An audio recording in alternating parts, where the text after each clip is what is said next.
In 2021-22, Ancelotti's men won the Champions League, beating Liverpool in Paris, with Vinicius Jr.'s solitary goal sending the Bernabeu into delirium. And if that wasn't enough, they added La Liga, their 35th title, finishing the job 4 games early. The following season brought the Copa del Rey to the trophy cabinet. But 2023-24? That was something else entirely. Real Madrid closed the 2023-24 season with 3 trophies, La Decimaquinta, their 15th European Cup, the 36th La Liga title, and the 13th Spanish Super Cup. And by the end of 2024, they had lifted 5 trophies in a single calendar year: the Champions League, La Liga, the UEFA Super Cup, the Spanish Super Cup, and the Intercontinental Cup. A feat achieved only once before in their 122-year history. Bellingham was electric. Vinicius was untouchable. Carvajal lifted the European Cup at Wembley. The Bernabeu was a fortress. The world bowed. Then came the summer of 2024.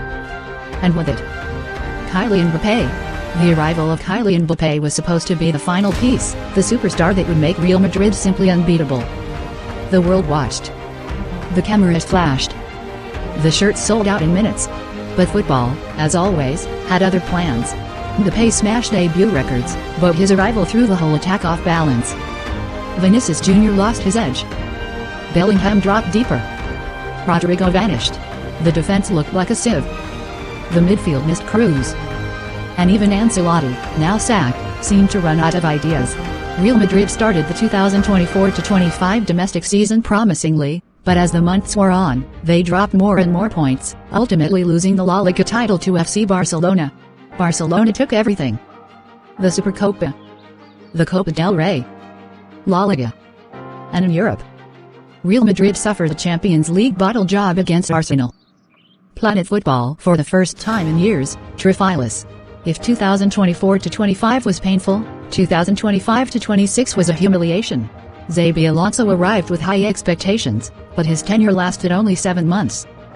A Spanish Super Cup final loss to Barcelona, after a poor start to the campaign, sealed his fate. Only 2 days after his departure, Real Madrid were eliminated from another competition, a shocking loss to Albacete in the Copa del Rey round of 16. Alvaro Arbeloa, the club legend, the stopgap, stepped in. But he couldn't stop the bleeding. Although he got the team through to the UEFA Champions League quarter-finals, their continental aspirations were crushed by Bayern Munich. And then Barcelona clinched the La Liga title with a derby win, a final insult.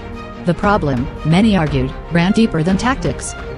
Real Madrid had too many big names: Mbappé, Vinicius, Bellingham, all great in their own right, but often too focused on having the game go their way to work together as a unit.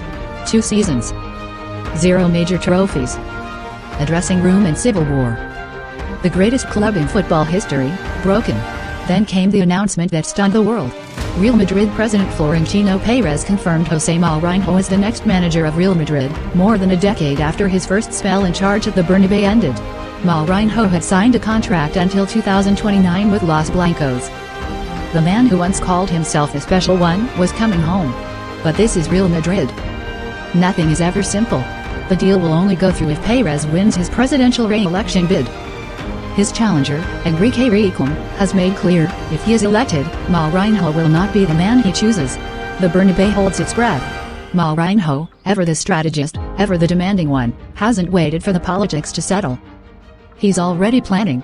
He has sent Real Madrid a document detailing his desires in the transfer market. The 3 positions he is keen to address: full-back, centre-back, and central midfield. He wants 1 or 2 of each.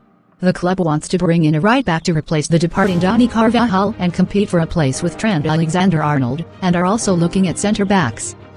Sources say Madrid are ready to be more active in the transfer market than they have been in recent years.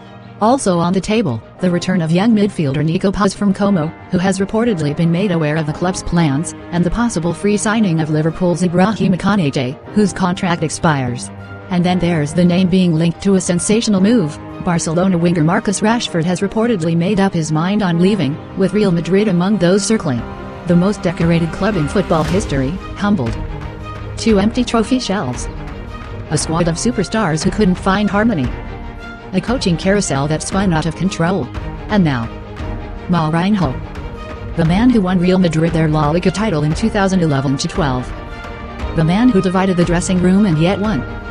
The man who makes enemies and silverware in equal measure. Can he fix what is broken, the egos, the system, the soul of this team? Can a squad of Galacticos be turned back into a team? One thing is certain. At Real Madrid, the silence after defeat never lasts long. The Bernabeu always finds its voice again. The question is, under whose name will it roar?